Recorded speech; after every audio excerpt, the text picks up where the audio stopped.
On the morning of April 10th, 1997, a woman stepped out of a hotel in downtown Philadelphia.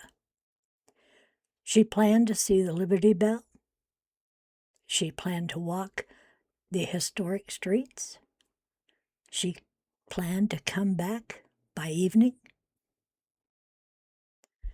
She carried a red backpack.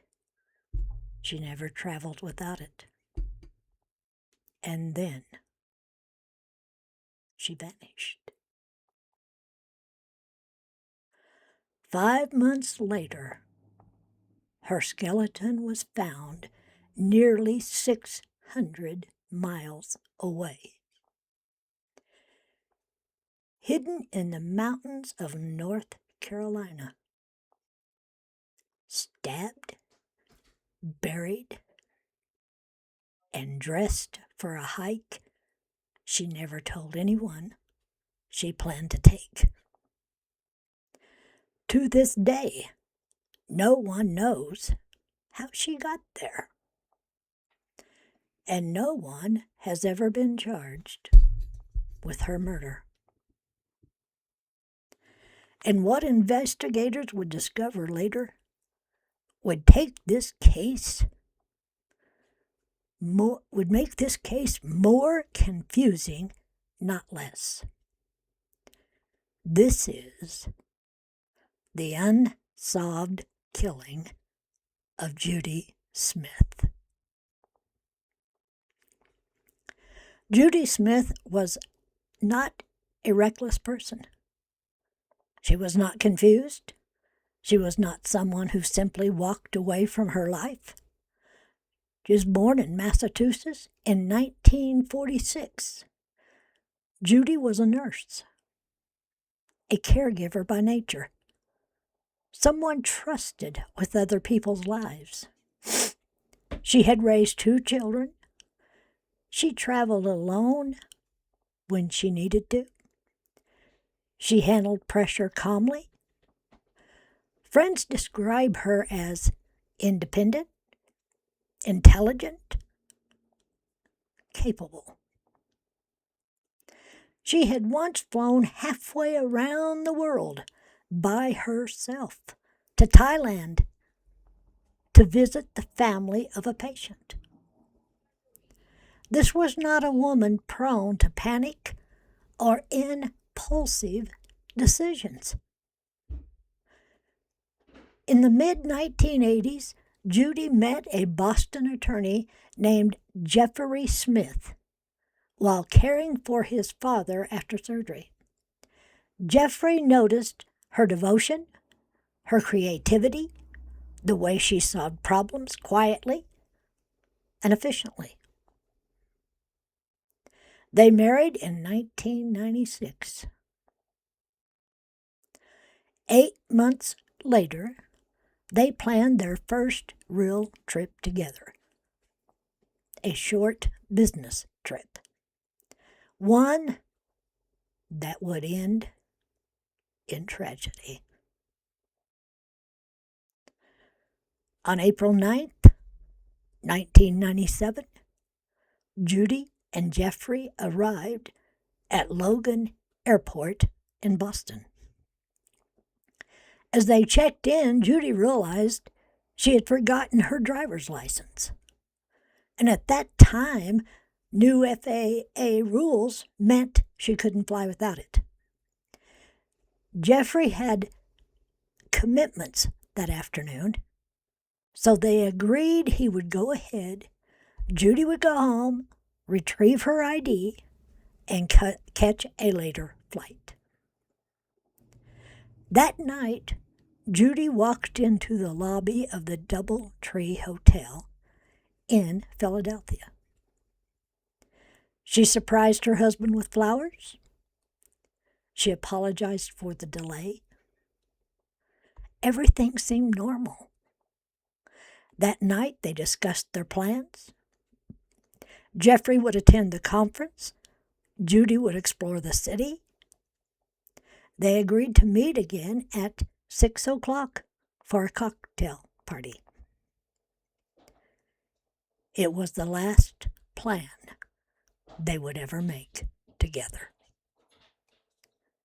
Nothing about this trip suggested danger, which is exactly what makes what happens next so disturbing. The next morning, Jeffrey woke early and went downstairs for breakfast.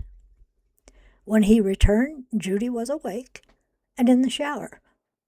He told her the breakfast was excellent. She joked that maybe she'd just go downstairs naked. And they laughed. Jeffrey left. At that time, it was just a normal goodbye, ordinary, playful, unremarkable. Today, it's the last confirmed moment of Judy Smith's life. Judy planned to leave the hotel around 9 a.m. She carried her red backpack. She never went anywhere without it. She planned to visit Independence Hall and the Liberty Bell. And by 5:30 that evening, she hadn't returned. Jeffrey assumed there had been confusion. Maybe she had gone to the cocktail party early. She wasn't there. He walked back and forth between the party and the room. Minutes turned into an hour. By 6:15 p.m., he alerted the concierge. Hospitals were called. No one had admitted a woman matching Judy's description. Later that night, Jeffrey hired a cab and slowly followed the tourist bus route, scanning sidewalks, bus stops, street corners. There was no sign of her. By the end of the night, one thing was clear. Judy hadn't just gotten lost. Something had gone very wrong. Near midnight, he went to police. They told him to wait 24 hours before he could report her missing. Now, folks, I do wish they'd change that. Because whether it's an adult or child or whatever, time is important. The more time it takes for investigators to get involved, or police officers, it reduces the odds of a good outcome. That's just my opinion. When Judy was officially reported missing, police almost immediately focused on one person, her husband. Statistically, they said most murdered women are killed by someone close to them, which is true. And the husband becomes the number one suspect. And then other family members. They all have to be ruled out. This is standard operating procedure. Detectives initially considered Jeffrey Smith a suspect, casting doubt whether Judy had even been in Philadelphia at all. From the very beginning, investigators were looking in the wrong direction. And it may have cost them everything. Cost Judy. Because they should have started right away, in my opinion. And asking questions like, why had she forgotten her ID? Why were her clothes still in the hotel room? Why hadn't more people seen her? Jeffrey cooperated, but the suspicion never fully left. Even years later, the shadow remains. Then came the sightings. A woman wandering the city, confused, disorientated. Another behaving erratically, speaking strangely. Police concluded many of these reports likely involved a homeless woman who strongly resembled Judy. She resembled her so much, so closely, that even Judy's own son briefly mistook her for his mother. But not all sightings were dismissed. A homeless man insisted Judy had slept on a bench beside him. A bus driver believed he had picked her up. She was reportedly seen at the Greyhound terminal. Someone claimed to have seen her shopping in New Jersey, carrying her red backpack. The sightings suggested something unsettling. That Judy hadn't been abducted. That she may have been traveling willingly. And then the sightings stopped. Some of these sightings were dismissed as mistakes. Others are still unexplained. 5 months, there was nothing. Jeffrey returned to Boston. He set out thousands of flyers, hired private investigators, alerted hospitals across the country. No calls, no leads, no answers. Up to this point, Judy Smith was still missing. What happens next changes this case forever. On September 7th, 1997, a father and a son hunting deer in North Carolina, Pisgah National Forest, noticed something unusual on a hillside. Bones. Human bones. Scattered by animals. At the center, a shallow grave. This woman had severe arthritis in her left knee. There were slash marks on her ribs. Her bra was punctured and cut. She had been stabbed to death. She had been buried alone and in the wilderness. Investigators believed the location of her grave meant one thing. Judy didn't die by accident. She was murdered. The medical examiner recognized the case from a flyer he'd seen. Dental records were requested, and the identity was confirmed. The woman in the forest definitely was Judy Smith. She had traveled nearly 600 miles from Philadelphia. No one could explain how she got there. Items found at the scene confirmed the chilling fact.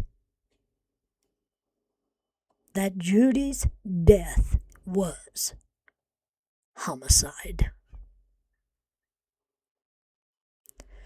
Judy was wearing hiking boots, thermal underwear, jeans, not the clothes she had been last seen in. Nearby was a blue and black backpack filled with winter clothes and cash. Her wedding ring was still on her finger. Money hadn't been taken, but her red backpack, the one she always carried, was gone. It wasn't there.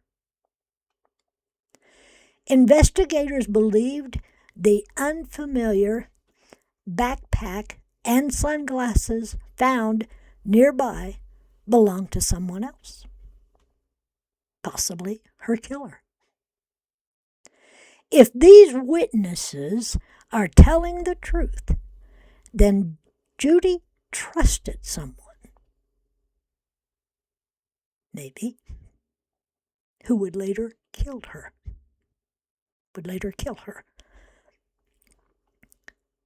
People in North Carolina recalled seeing Judy alive. She was calm and coherent. She told one clerk her husband was an attorney at the conference. At a campground near where her body was found, the owner recalled her arriving in a gray sedan filled with boxes and bags. She asked if she could spend the night there in her car, and she drove away after being told she could not. A deli owner in the same area remembered selling her sandwiches and a toy truck. She drove up in a gray sedan. Now, that's two people seen her in a gray sedan. She hadn't seemed afraid. Local investigators consider these sightings credible, which raised a terrifying question. Who was she with? No one had reported seeing her with anyone. Philadelphia police considered Jeffrey Smith a suspect in his wife's murder. The police asked Jeffrey to take a lie detector test. They said he refused. Jeffrey claims he never refused, but insisted that the test be administered by the FBI and demanded that they join the investigation. But according to the police, Jeffrey already knew the FBI would not join the investigation. Jeffrey still declined to take the test. However, the Philadelphia police ruled him out due to Jeffrey's health problems, making it unlikely that he could have disposed of her body considering where it was found. But the questions remain. Was Judy taking time away from her marriage? Did she meet someone she trusted and shouldn't have? Did she cross paths with a predator in the mountains? Perhaps a serial killer. There was one who was considered. His name, Gary Michael Hilton. Due to the fact that he had left one of his victims in a similar condition near where her remains were found. But there never was any evidence to confirm that Hilton had any connection to Judy. Robbery wasn't the motive. Jeffrey was also ruled out by North Carolina investigators.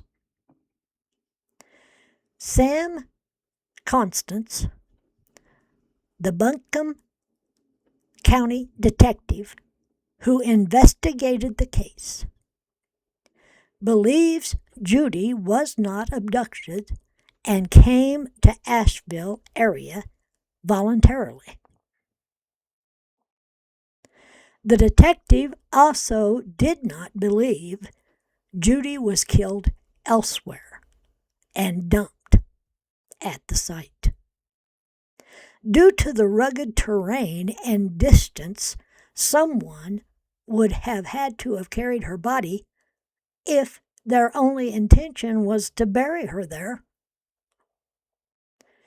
The investigators found a blue and black backpack at the scene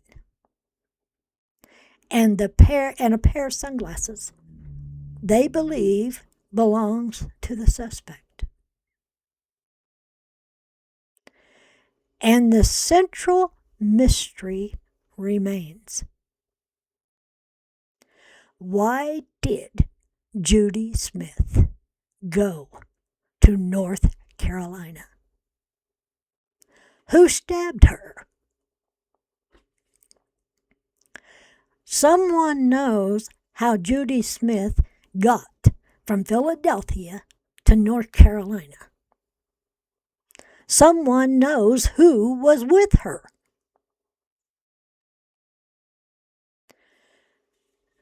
Judy Smith left her hotel room expecting to return by dinner. Instead, her life ended beneath the trees, the silence, far from home. Her killer never was found. Her journey remains unexplained. And somewhere out there, someone knows what happened. If you have a theory, leave it in the comments, because this case is still unsolved. But remember to be kind and respectful.